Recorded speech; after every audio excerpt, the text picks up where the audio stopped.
We can no longer afford to allow these imperialists to dominate the world and to determine the destiny of humanity. They need to be overthrown as quickly as possible. And it is a scientific fact that we do not have to live this way. That was Bob Avakian. He is the only leader in this country who is even talking about making a real revolution. But that is not all. Bob Avakian is the only leader in this country who is actively providing leadership to make this revolution real in this time. But that is still not all. Bob Avakian is the architect of the new communism, a whole new framework for human emancipation. This is world historic. This means that it is possible to not only bring down the monstrous system of capitalism and imperialism here and around the world, but to build new, revolutionary societies that are filled with vibrancy, lively culture, widespread debate, dissent, intellectual ferment, all while enabling people to go to work together to dig up all forms of oppression and exploitation, and finally, at long last, achieve the emancipation of all humanity. No one else has done this. This is why we here on the Revolution Nothing Less show follow and fight for the leadership of Bob Avakian. And this is why you should too. So welcome to this, the 219th episode of the RNL, Revolution Nothing Less show. Today is Thursday, October 24th, 2024. My name is Sansara Taylor, and I'm joined today by Rafael Caderas. Welcome, Rafael. Good to be here, Sansara, and welcome to everyone tuning in, especially our new viewers in this truly intense and very dangerous moment for humanity. As Bob Avakian said in that opening clip that we watched, we can no longer afford to allow this system, these imperialists, to rule over and dominate humanity and determine their destiny. They need to be overthrown, and that is why this show is dedicated to fighting for, to organizing people, to recruiting you to be part of a real revolution to actually do that in this time we're living in now. On today's show, we are going to draw from Bob Avakian about how to understand this critical moment leading into these truly high-stakes elections.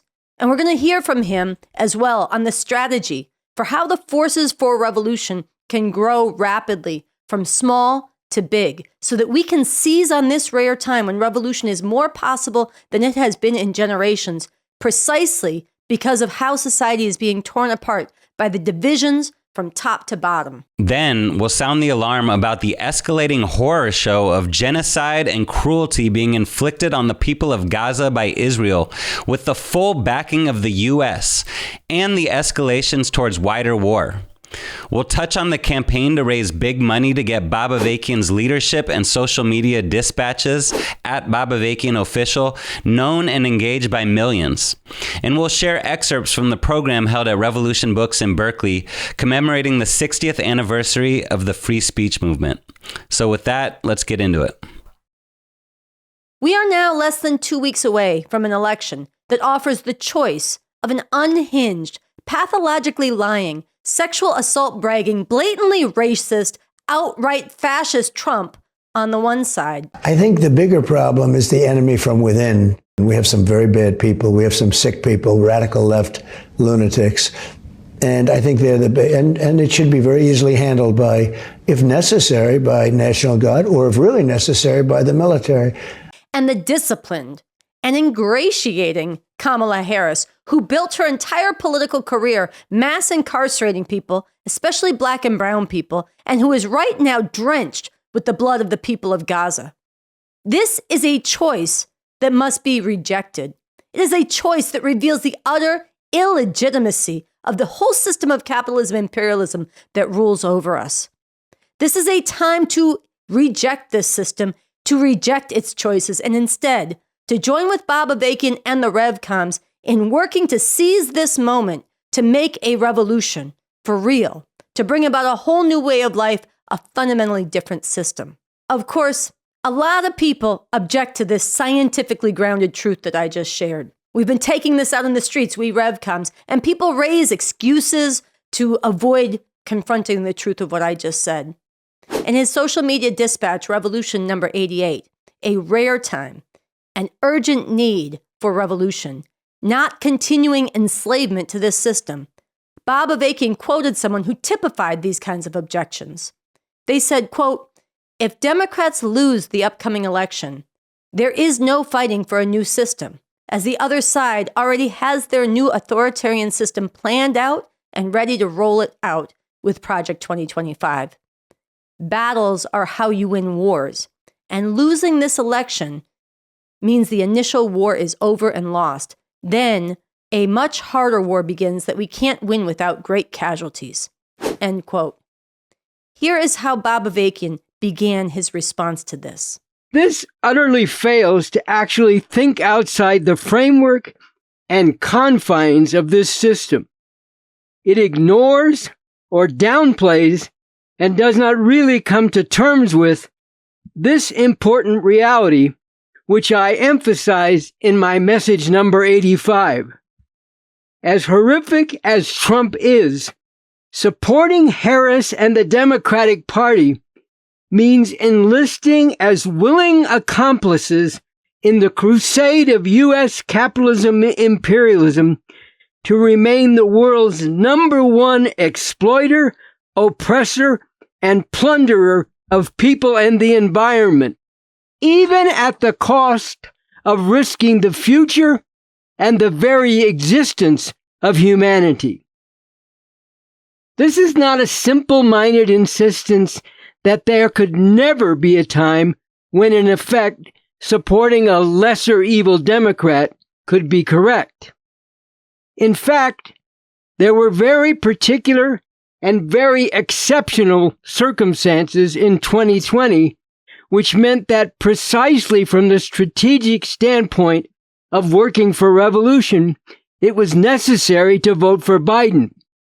But now is not such a time, and the actual circumstances now mean that voting for Harris involves reinforcing this monstrous system and working against the revolution that is urgently needed, and in fact is possible in this time we are living in now. We need a revolution, not more of this system. Look around. Capitalism, imperialism is accelerating the destruction of our planet.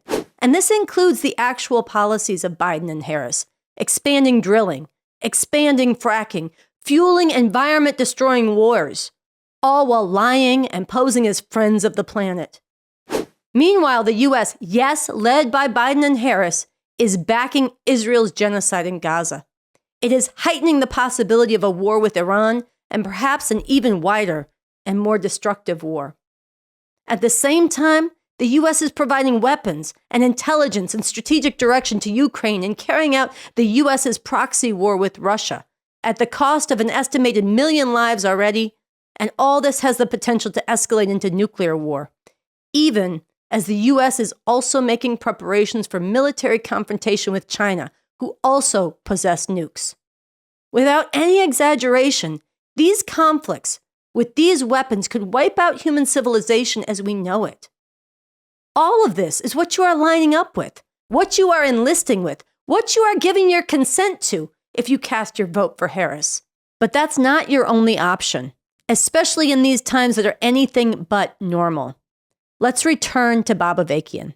Besides the ugly truth of what Harris is really all about, there is the fact that in the election this November, assuming it is held then, if Harris were to win the majority, not just in the popular vote, but also the Electoral College count, it is almost certain that Trump and the Republicans would refuse to accept this, and things would likely be thrown into chaos and upheaval, even beyond what happened with the last presidential election in 2020.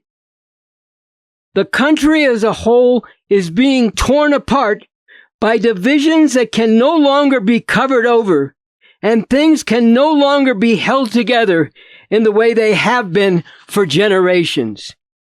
Everything will very likely be coming to a head and coming up for grabs this year, 2024. With the presidential election this year, a sharp focus of the fight between the dominating ruling class parties, Democrats and Republicans. A fight that is very likely to break all out of the bounds of the normal way they exercise power over the people and keep their whole murderous system going. This kind of deep division, and especially this bitter antagonism among the powers that be, has not been seen in this country since the time of the Civil War, way back in the 1860s. This is not a time to be siding with one group of oppressors or another. This is a rare time, a very rare opening, a chance that may come only once in a lifetime, a chance to take advantage of the deep divisions among the ruling oppressors and go after their whole system with the aim of bringing the whole thing down and putting something much better in its place. So with that, I want to urge every single one of you, if you can, get to the meetings being held by the Revcom Corps for the Emancipation of Humanity this coming week in Chicago, New York City, the Bay Area, and Los Angeles, or reach out to us from wherever you are around the country.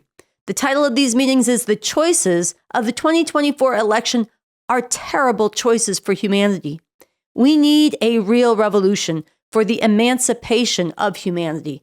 This is going to be a chance to dig into Bob Avakian's analysis of this time, the possibility for revolution, and to get organized with the Revcom Corps for the emancipation of humanity to act in these decisive coming days.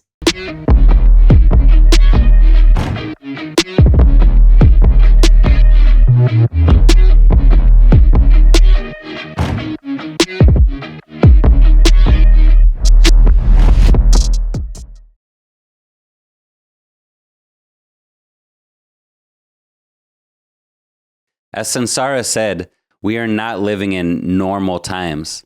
We are living in profoundly dangerous times, when events are accelerating and can spin wildly out of control in many directions. But these are also times that hold unprecedented potential for real revolution, if we understand this and act accordingly. As we speak, the state of Israel, fully backed by the U.S., is quickly escalating its genocide in Gaza.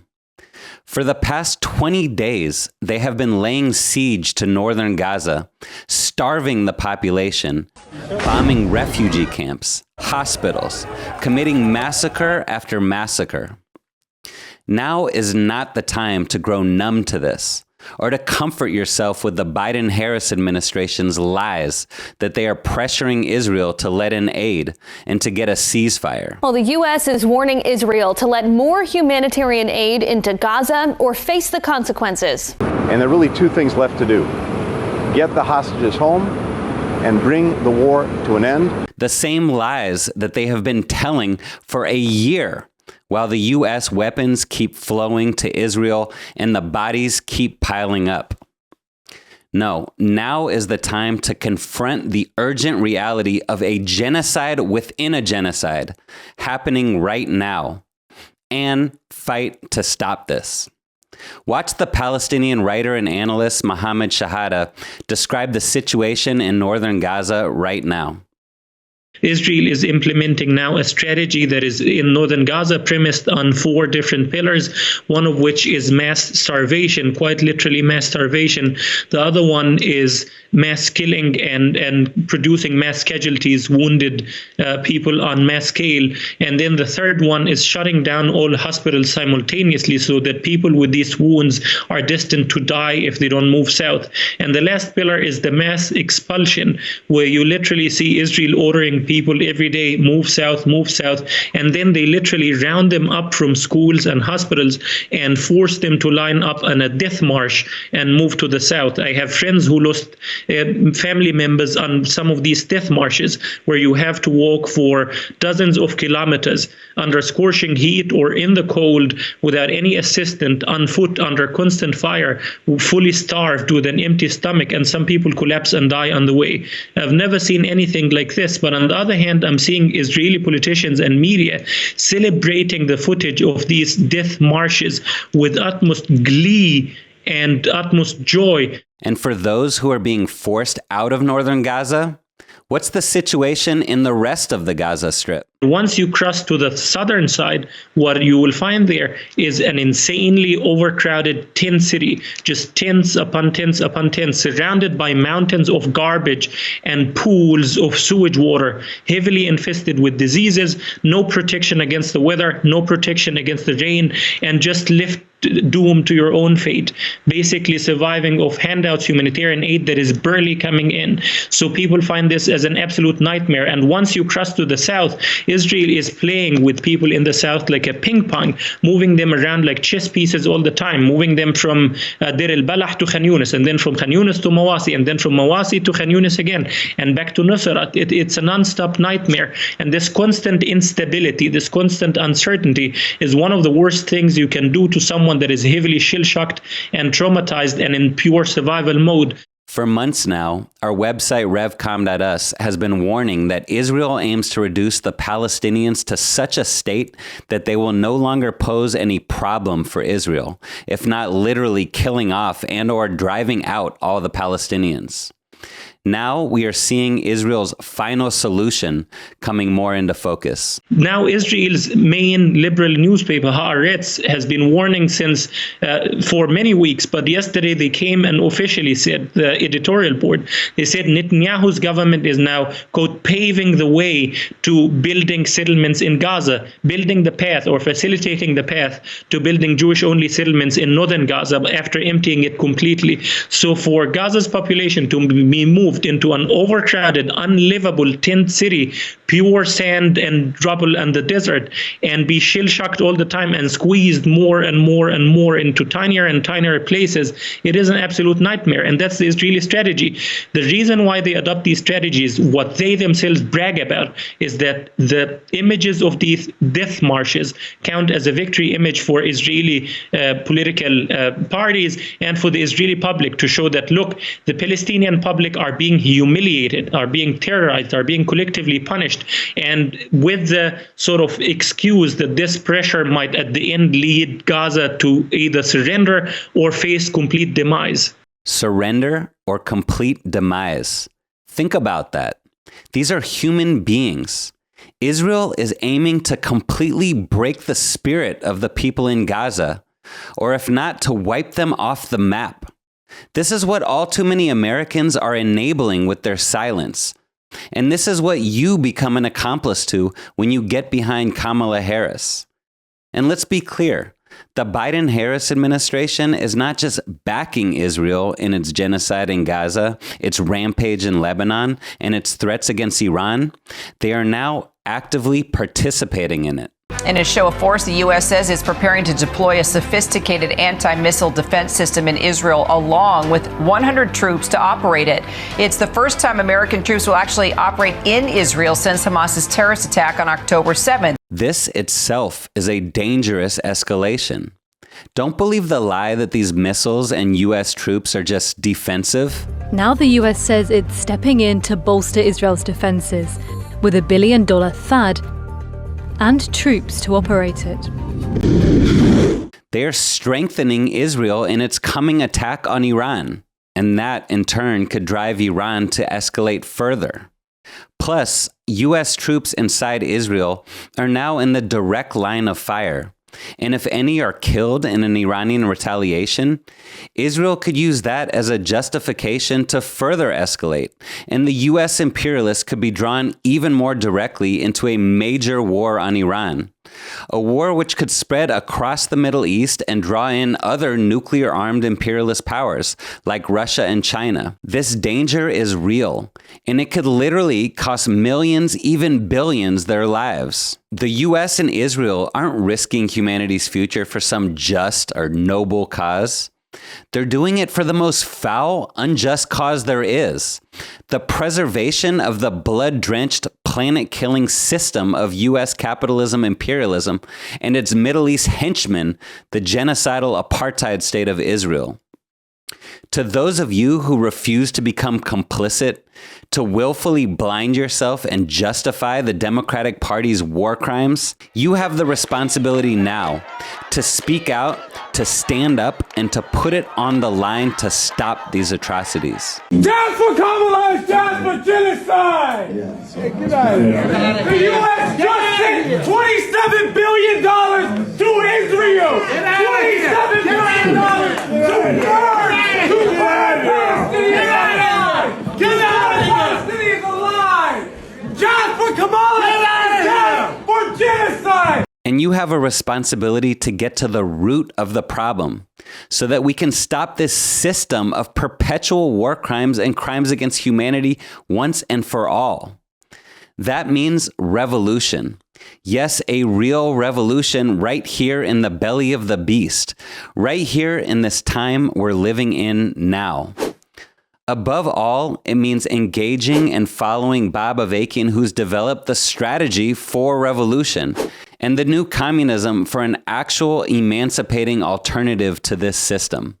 And it means joining the Revcom Corps for the emancipation of humanity and becoming part of the growing, organized, disciplined, bold, and fearless forces working every day for this revolution.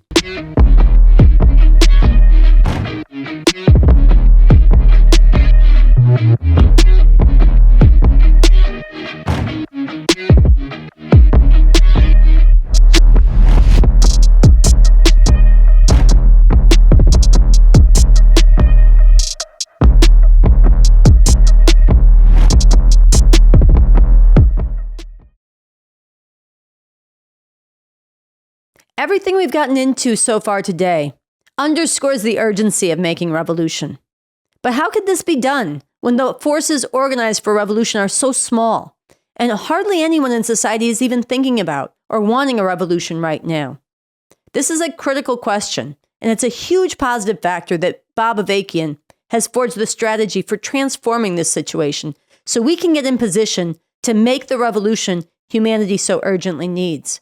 We had the chance to ask him about this when we interviewed him on this show 2 years ago. Listen to his answer, and then become part of consciously working with us to carry this strategy out. So just to follow up on that last point you made, and some of the people who have been active going out to organize people with that understanding have raised to us that, but the people say to us, they look out there and they say, you people don't have that many people right now. You're kind of small. And not only that, there's not really the kind of mass resistance we need. And so how are you going to do that? What you're talking about sounds good, but it ain't going to happen. What do you say to them? Yeah, well, a lot of times it looks like something's not going to happen until the night before it does happen. That's one thing to that has meaning. It's not just a clever thing to say. This is a time of, when things are being accelerated at an increasing pace, and changes. I mean, who anticipated a year ago even that they would overturn Roe v. Wade? A lot of people are saying, the Supreme Court's bad, but they'll never do that. I've read many articles where people were writing and saying they'll never do that because most people in the country support the right to, at least the right to choose. Well, guess what? They did it. Things of that kind are going to continue to happen at an accelerated pace. And, so yes, it's true. The forces of revolution, in particular the Revcoms who base themselves on the new communism, are very small at this time. That's a fact, and we're not gonna try to bullshit people and pretend something other than what it is, because we base ourselves on a scientific approach to making revolution, which means actually dealing with the actual reality and telling people the truth about the actual reality. I've told this story before. There was a group. I don't know if they're still around or not, but back in the 60s, there was this group called PL, Progressive Labor. I mean, you can imagine, they were supposedly a communist group. Imagine what kind of communism, what kind of group supposed to be communist calls itself Progressive Labor? I mean, come on. Anyway. Wrong on 2 counts.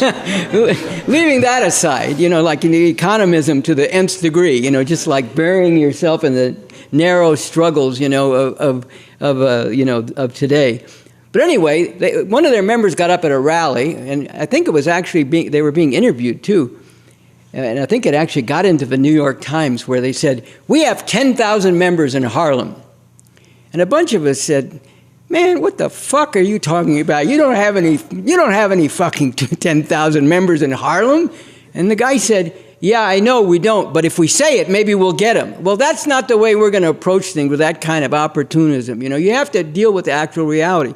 So yes, the forces of revolution are small. Right now, the Revcom forces, basing themselves on the scientific method and approach of the new communism, are small. And, you know, if it were just a matter of like gradually accumulating forces, you know, a few today and a few next week and a few next year, and, you know, with the prospect that maybe in some, you know, never land of 70 years from now, maybe we'd have enough people to make a revolution. Well, yes, then you could say that would never happen. But I mean, look, I made this point in 2020 when there was a massive upsurge around the murder of Breonna Taylor and George Floyd. You know, I said, look around you. Nobody expected this kind of massive outpouring. And yet, here it came seemingly out of nowhere. But it didn't come out of nowhere. It came out of the underlying contradictions. The oppression of black people in particular, and others, Latinos, Native Americans, and the brutal way in which this is daily enforced by murdering pigs. This was an underlying accumulation of contradictions and, you know, and suffering and anguish and outrage finally burst forth when this was just one too many. It's similar to what's happening in Iran now. You know, I mean, there have been many women dragged off the street by the morality police for years and decades. But finally, this one, you know, with this particularly brutal murder of this, yes, that's what it was. You know, you know, the idea of this 22-year-old woman who was perfectly healthy had a heart attack is outrageous. You know, and nobody believes it. Not even the people telling a lie believe it, I would imagine. Okay, but all of a sudden, things have reached another level. Now, I don't know where all this is going to go at this time. The forces of the ruling class there are still very powerful. But this has gone to a level beyond anything previously.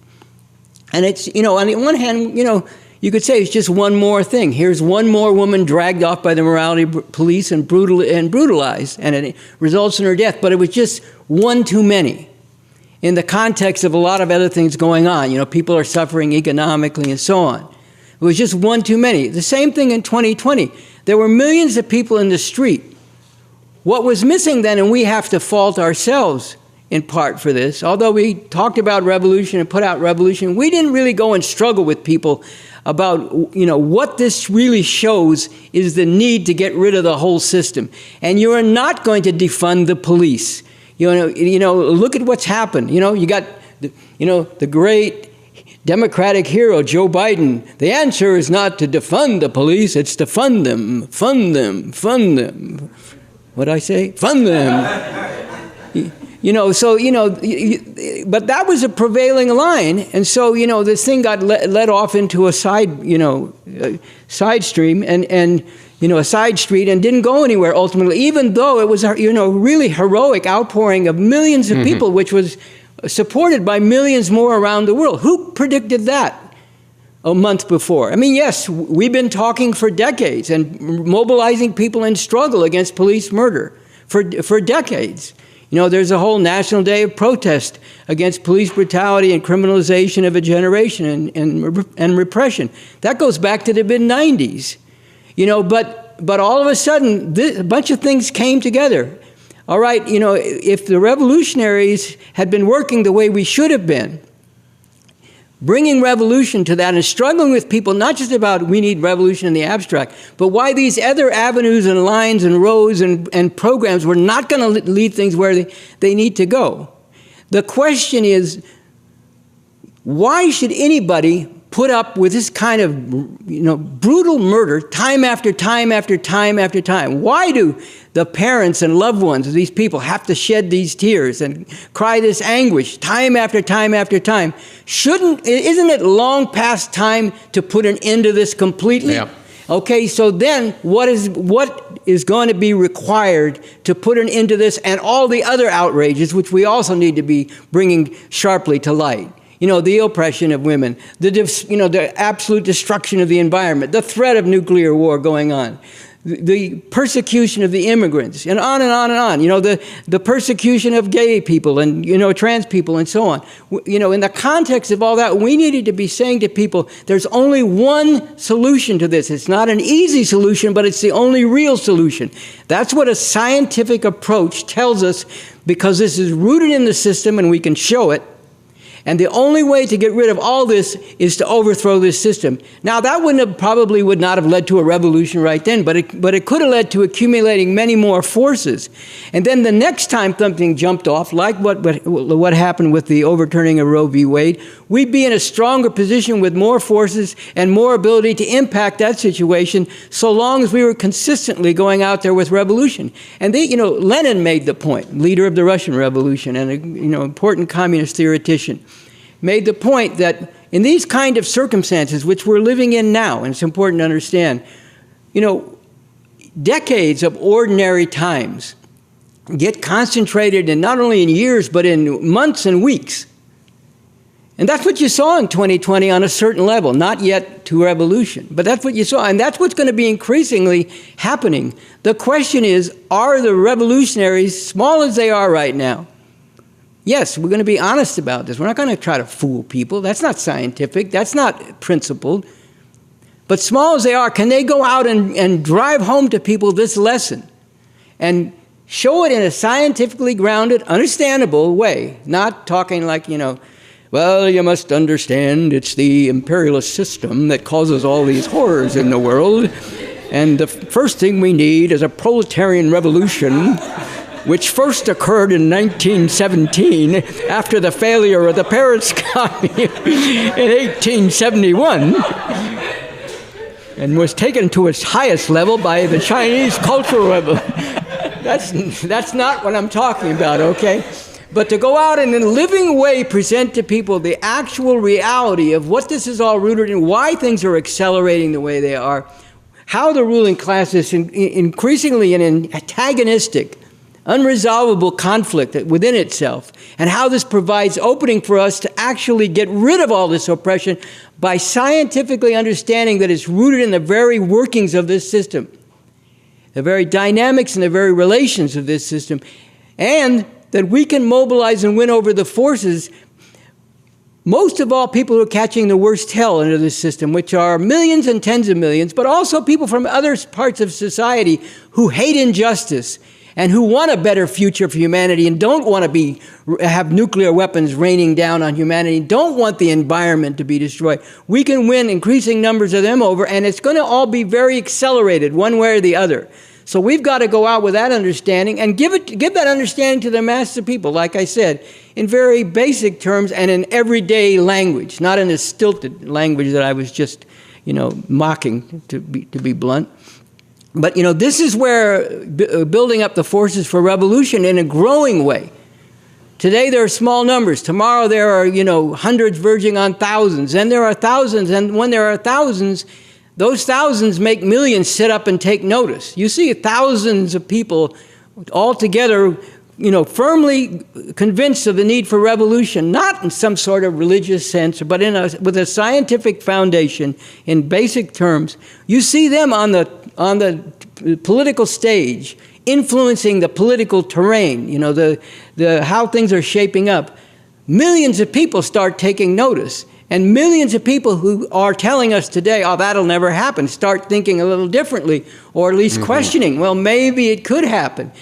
And then, the question is, do you have a leading force, a core leading this, that has the scientific method approach and has an actual strategy and plan for how to build up the forces for revolution, how to work to create the conditions for revolution, carry out what we call the three prepares. Prepare the ground, the political situation, prepare the masses of people, and prepare the vanguard leadership so that you can go all the way with revolution. And people are going to start sitting up and taking notice. Wow, there are people out here and they're very serious about this, and they have a scientific approach which they can explain to me in terms that I can actually understand. And they've got a strategy and a program for how to go about this and how to win when the time comes. Not that they've given us a guarantee, but they have a strategy for how to go about winning, and they've got a whole vision and concrete blueprint for what to do when we do win, namely the Constitution for the new socialist republic in North America.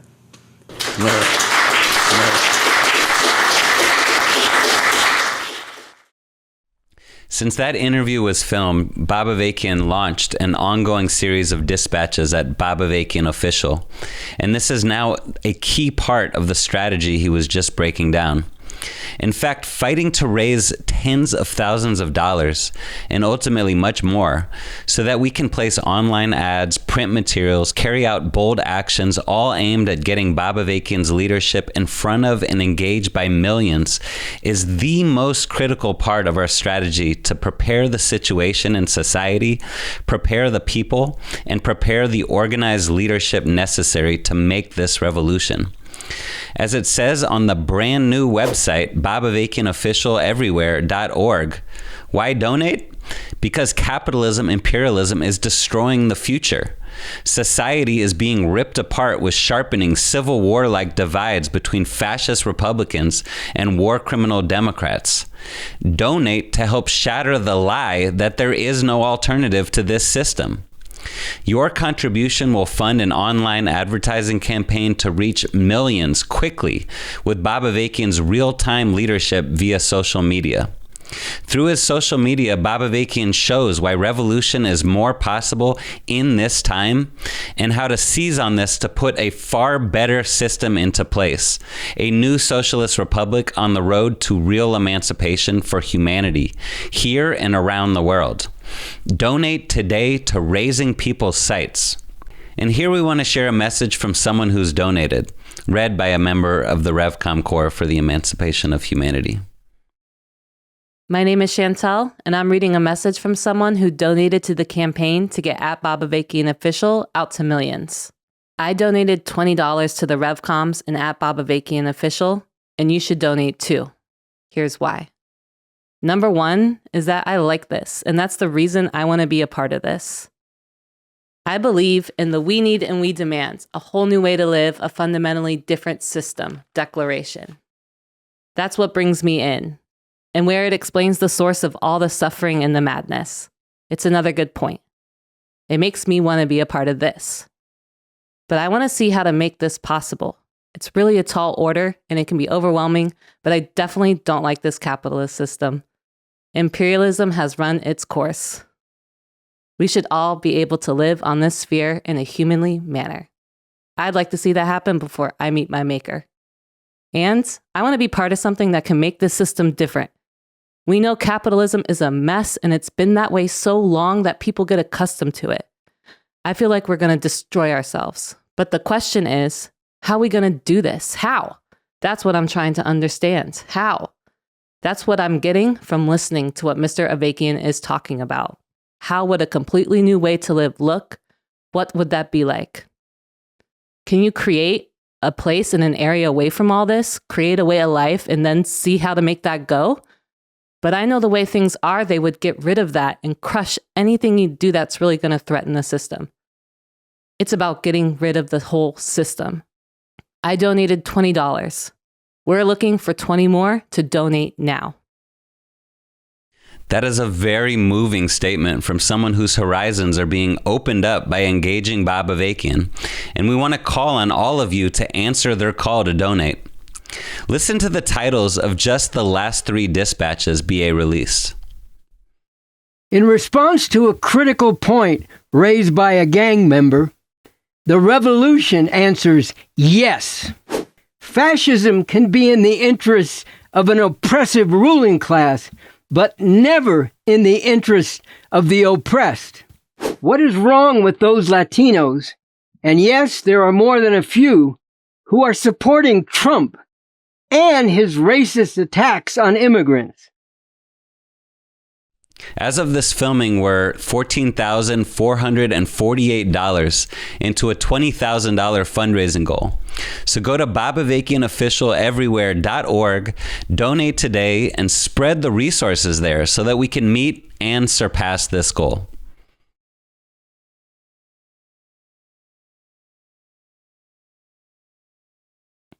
60 years ago, students at UC Berkeley not only took up the fight against white supremacist segregation and discrimination, they went up against and defied the rules of their school to do so. They defied mass arrest and other repression.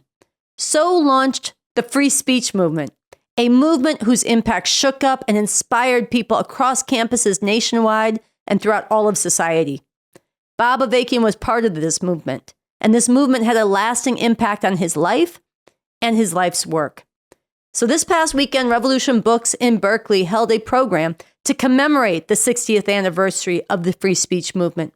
The speakers included Waldo Martin, UC Berkeley professor of history and the author of Black Against Empire, a book about the history of the Black Panther Party, and David S. from the Revcom Corps for the Emancipation of Humanity. The program featured historical footage from what was an important turning point in the development of a radical student movement in the 1960s, and a new pamphlet with Bob Avakian's reflections on this movement were shared with everyone. In this pamphlet, Bob Avakian brings to light the important lessons and principles from that movement that are not only relevant to the immediate struggles of today, but that Bob Avakian says have been incorporated into the new communism that he has developed. For the final segment of our show today, we want to share 2 clips from David's remarks. There's a time when the operation of the machine becomes so odious, makes you so sick at heart that you can't take part. You can't even passively take part. And you've got to put your bodies upon the gears and upon the wheels, upon the levers, upon all the apparatus, and you've got to make it stop. And you've got to indicate to the people who run it, to the people who own it, that unless you're free, the machine will be prevented from working at all. In this pamphlet that everyone should have received today, featuring his heartfelt and thought-provoking reflections on the FSM, B.A. speaks to his response to Mario Savio's bodies on the gears speech on the steps of Sproul Hall. He says, quote, "Acting on that challenge and pursuing it to its fullest conviction has led me not in a smooth, linear way, but through a sinuous course marked by radical leaps to the conviction that only a communist revolution in the US itself and throughout the world can fully and finally uproot the injustices that we were rebelling against in the FSM and others that have been brought more sharply into focus, including imperialist domination of oppressed peoples and nations, the oppression of women, the despoliation of the global environment, as well as the fundamental fact that the US economy and the whole global economy is founded on the exploitation of the majority of the world's people for the profit of a relative handful. And this conviction has deepened through the years of being engaged in the struggle as a communist revolutionary," end quote. So something that should become clear after this, a glaring irony that you might have missed in the flyer for this event. It's common wisdom in academia and amongst democratic critics that communists can only achieve their goals through brutal suppression of individual rights. Yet, the principles and spirit that are incorporating into the guiding principles of the new communism that Bob Avakian has developed give much fuller expression to dissent, critical thinking, and creativity than any of even the best capitalist democracies or even the previous socialist societies that existed for some time. BA has looked honestly at the experience of socialism, building on the tremendously positive accomplishments of these societies while solving some real problems that existed. This includes breaking with the wrong understanding that truth is dependent on class, background, or commonly identity, or that it's determined by brute strength or might makes right. Instead, he insists that truth comes from all corners and should be determined by objective criteria through the open contestation of ideas. The new communism rejects harmful notions and the practice of revenge and the ends justifying the means, that now it's our turn to be on top. Instead, BA calls on people to be emancipators of humanity, with our means being consistent with our end goal of abolishing all forms of oppression and exploitation. Again, none of even the most liberal capitalist democracies or socialist societies that previously existed come close to the type of society that's made possible with the new communism that BA has developed. which incorporates key lessons from the FSM, which I'll be highlighting in my speech. So having made revolution a reality through tremendous sacrifice and initiative, what would the outlines of this new society be? For starters, let's look at the first point that's in this declaration that lays out a whole new dimension of freedom and rights of the people. The role of the new socialist government, including the police and military, would no longer be to contain, control, repress, brutalize, murder, and slaughter people here and all over the world. Instead, the new People's Police would sooner take a bullet themselves than needlessly kill one of the masses. They would safeguard the rights and lives of the people. They would protect society from sabotage and attacks while backing people up as they work to end all oppression. In this new socialist society, people won't just be allowed, but they'll be encouraged and given the means to express themselves politically, to protest, to write, to criticize officials, to strike, and to express themselves freely through artistic and other means. This would be a society grounded in the goal of ending all oppression and exploitation, challenging all of the social and political norms that go along with it. A society with an educational system and a general vibe and ethos that enables people to pursue the truth wherever it leads, with a spirit of critical thinking and scientific curiosity, learning about the world in order to meet the most fundamental needs of people throughout the world while protecting the diverse ecosystems of the planet. There's more to this declaration and a lot more to this Constitution, which it summarizes, that I won't get into in my speech. But this is something that I would love to take questions about in the Q&A, and I encourage everyone to explore it for themselves. Look, this is not a utopian dream. All of this and so much more is possible as soon as we get the current system off our backs. There is a real chance over the coming weeks, as society increasingly fractures and sharp divisions lead to major clashes, that the whole direction of things can be changed. And what can make the decisive difference in these times is if millions of people engage with and consciously follow Bob Avakian and the new communism he's developed. This is especially the case if people learn about the inspiring possibility of a radically different and much better system that takes to heart the key lessons of the FSM, and as they do this in a wild, vibrant, and beautifully diverse movement that takes things even further, bringing people together to end all injustice throughout the world through revolution.